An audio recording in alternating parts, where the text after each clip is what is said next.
Hello everyone, welcome to daily GK practice. आज हम लोग 14 मई से रिलेटेड इम्पोर्टेंट करंट अफेयर्स को करेंगे, तो शुरू से अंत तक इस वीडियो को ज़रूर देखिएगा। अगर आपने अभी तक इस चैनल को सब्सक्राइब नहीं किया है तो प्लीज़ सब्सक्राइब कर लीजिए। पहला प्रश्न, हाल ही में सीबीएसई के नए अध्यक्ष के रूप में किसे नियुक्त किया गया है? तो ये है मनोज आहूजा। मनोज आहूजा को सीबीएसई के नए अध्यक्ष के रूप में नियुक्त किया गया है। वर्तमान में ये लाल बहादुर शास्त्री राष्ट्रीय प्रशासन अकादमी के कार्मिक और प्रशिक्षण विभाग में विशेष निदेशक के पद पर है। ये सीबीएसई में वर्तमान अध्यक्ष अनीता कारवाल का स्थान लेंगे। अगर बात किया जाए सीबीएसई की, तो इसका फुल फॉर्म होता है central board of secondary education, यानी केंद्रीय माध्यमिक शिक्षा बोर्ड। इसकी स्थापना 3 नवंबर 1962 को हुआ था और इसके मुख्यालय नई दिल्ली में है। अगर अदर ऑप्शंस की बात किया जाए तो तरुण बजाज को भारतीय रिजर्व बैंक के केंद्रीय बोर्ड का नया निदेशक बनाया गया है और कृष्णन रामचंद्रन को मैक्स बुपा हेल्थ इंश्योरेंस का नया एमडी और सीईओ बनाया गया है। आप इस बात को भी ध्यान में रखिएगा। चलिए नेक्स्ट क्वेश्चन। हाल ही में फेड कप हार्ट अवार्ड 2020 जीतने वाली पहली भारतीय कौन बनी है? तो ये सानिया मिर्ज़ा बनी है। ये एशिया ओशिनिया जोन के लिए फेड कप हार्ट अवार्ड 2020 जीतने वाली पहली भारतीय बन गई है। इन्होंने इस श्रेणी में इंडोनेशिया की 16 वर्षीय प्रिस्का मेडिलिन नुग्रोहो को हराया है। अगर बात किया जाए फेड कप की, तो यह विश्व की सबसे बड़ी वार्षिक अंतर्राष्ट्रीय महिला प्रतियोगिता है, जिसमें 2019 में महिलाओं के खेल के रूप में 1963 में शुरू किया गया था। यह अवार्ड अंतर्राष्ट्रीय टेनिस महासंघ यानी ITF इंटरनेशनल टेनिस फेडरेशन द्वारा 2009 में शुरू की गई थी। अगर बात किया जाए ITF की, तो इसका मुख्यालय लंदन में है और इसका अध्यक्ष डेविड हेगर्टी है। आप इस बात को भी ध्यान में रखिएगा। चलिए नेक्स्ट क्वेश्चन। हाल ही में एसोचैम द्वारा किन दो देशों के बीच वर्चुअल कॉन्फ्रेंस का आयोजन किया गया? तो यह है भारत और बांग्लादेश। एसोचैम द्वारा भारत और बांग्लादेश के बीच वर्चुअल कॉन्फ्रेंस का आयोजन किया गया। इसे केंद्रीय पूर्वोत्तर क्षेत्र के विकास मंत्रालय के राज्य मंत्री डॉक्टर जितेंद्र सिंह ने इस वर्चुअल कॉन्फ्रेंस को संबोधित किया। अगर बात किया जाए एसोचैम का, तो इसका फुल फॉर्म होता है associated chambers of commerce and industry of India.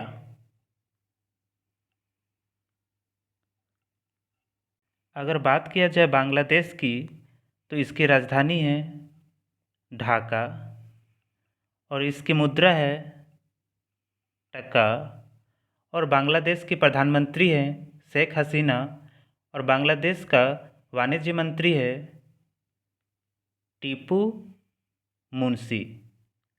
आप इस बात को भी ध्यान में रखिएगा। चलिए नेक्स्ट क्वेश्चन। हाल ही में किस शहर में होम डिलीवरी के लिए डिजिटल भुगतान को अनिवार्य बना दिया है? तो यह है अहमदाबाद। गुजरात सरकार ने अहमदाबाद में सभी होम डिलीवरी के लिए डिजिटल भुगतान करना अनिवार्य बना दिया है। यह कोविड-19 को करेंसी नोट के माध्यम से फैलने से रोकने के लिए ऐसा किया गया है। अब अहमदाबाद में ग्राहकों के लिए कैश ऑन डिलीवरी का विकल्प उपलब्ध नहीं होगा। अगर बात किया जाए गुजरात की, तो गुजरात का मुख्यमंत्री है विजय रूपानी और वहाँ के राज्यपाल हैं आचार्य देवव्रत। आप इस बात को भी ध्यान में रखिएगा। चलिए नेक्स्ट क्वेश्चन। किस भारतीय पत्रकार को ड्यूस फ्रीडम ऑफ स्पीच अवार्ड्स 2020 के लिए चुना गया है? तो ये है सिद्धार्थ वरदराजन।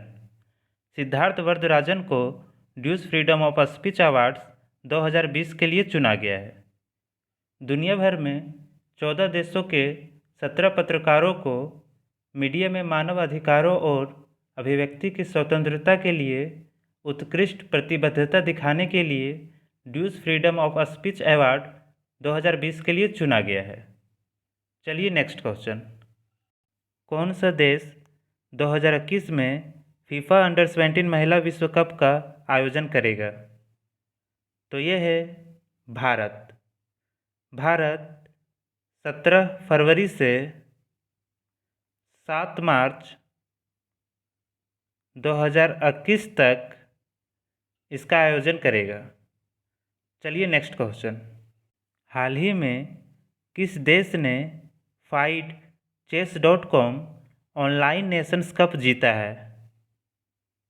तो ये है चीन।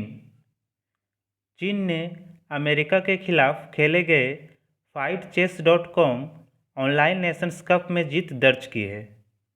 चीन और अमेरिका के बीच खेला गया यह मुकाबला 2-2 पे ड्रॉ हो गया था, लेकिन राउंड रॉबिन स्टेज में अंक तालिका में शीर्ष स्थान पर रहने के कारण चीन को विजेता घोषित कर दिया गया। अगर बात किया जाए इस टूर्नामेंट में भारत के स्थान का, तो भारत 5वें स्थान पे था। आप इस बात को भी ध्यान में रखिएगा। चलिए नेक्स्ट क्वेश्चन। मई 2020 में किस राज्य के तेलिया रुमाल को जीआई टैग दिया गया?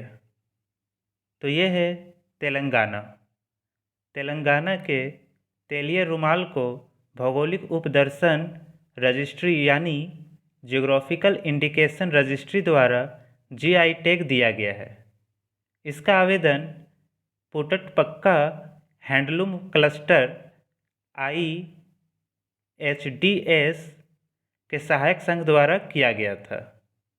अगर बात किया जाए तेलंगाना की, तो यहाँ के मुख्यमंत्री हैं के चंद्रशेखर राव। आप इस बात को भी ध्यान में रखेंगे। चलिए नेक्स्ट क्वेश्चन। मई 2020 में किस राज्य के सोहराई खबर पेंटिंग को जीआई टैग दिया गया है? तो ये है झारखंड। झारखंड के सोहराई खबर पेंटिंग को जीआई टैग दिया गया है। इसका जीआई टैग के लिए आवेदन सोहराई कला महिला विकास सहयोग समिति लिमिटेड द्वारा किया गया था।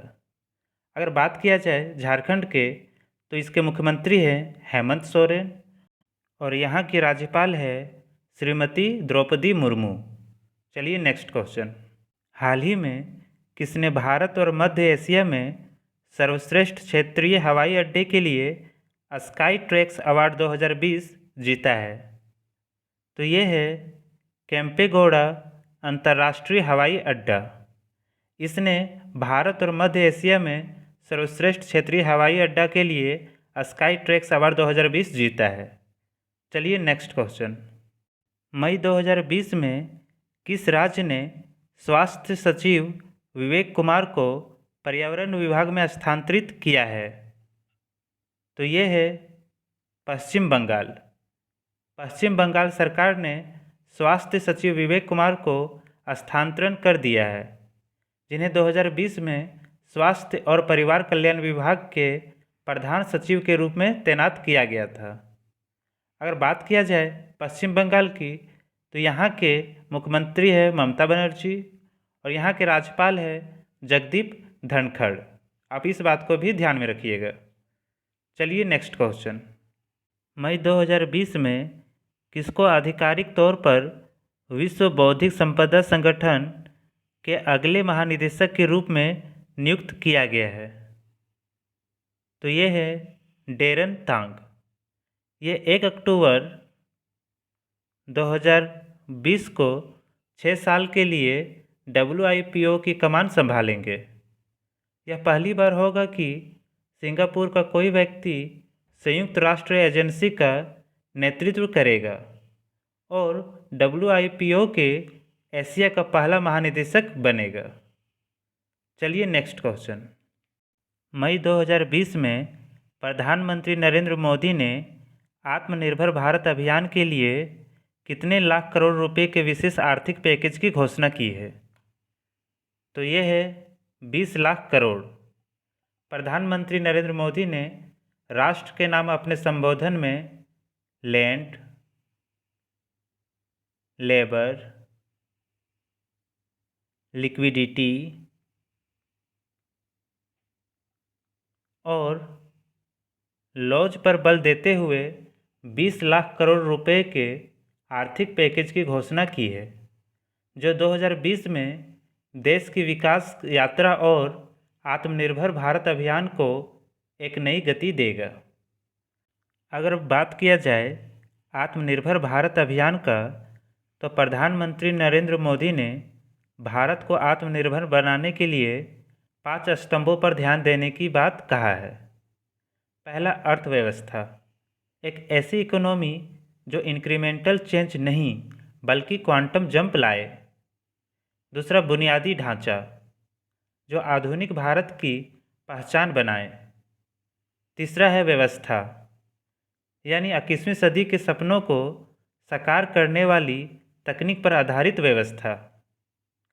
चौथा है डेमोक्रेसी, दुनिया के सबसे बड़ी डेमोक्रेसी में हमारी वाइब्रेंट डेमोग्राफी हमारी ताकत है, आत्मनिर्भर भारत के लिए हमारी ऊर्जा का स्रोत है। और पांचवा है मांग, भारतीय अर्थव्यवस्था को आगे बढ़ाने के लिए मांग और आपूर्ति श्रृंखला में सुधार करना। चलिए नेक्स्ट क्वेश्चन। हाल ही में किसने दुनिया की पहली नर्सिंग रिपोर्ट 2020 जारी किया है? तो ये है WHO। इसे वर्ल्ड हेल्थ ऑर्गेनाइजेशन यानी विश्व स्वास्थ्य संगठन द्वारा international council of nurse and the global nursing now अभियान की साझेदारी में विकसित किया गया है। अगर बात किया जाए WHO की, तो इसका गठन 7 अप्रैल 1948 को किया गया था और इसका मुख्यालय जिनेवा, स्विट्जरलैंड में है। और WHO के महानिदेशक यानी डायरेक्टर जनरल टेड्रोस एडहेनोम है। आप इस बात को भी ध्यान में रखिएगा। चलिए नेक्स्ट क्वेश्चन। हाल ही में किसने तमिलनाडु राज्य आपदा प्रबंधन प्राधिकरण को 2 करोड़ रुपए का योगदान देने का फैसला किया है? तो ये है सैमसंग इंडिया। सैमसंग इंडिया ने तमिलनाडु राज्य आपदा प्रबंधन प्राधिकरण को 2 करोड़ रुपए का योगदान देने का फैसला किया है। अभी के लिए बस इतना ही। अगर ये वीडियो आपको पसंद आया तो लाइक, शेयर और कमेंट ज़रूर कीजिएगा और प्लीज़ इस चैनल को सब्सक्राइब भी कीजिएगा। आप इस वीडियो का PDF हमारे टेलीग्राम चैनल से डाउनलोड कर सकते हैं, लिंक डिस्क्रिप्शन बॉक्स में है। Thank you.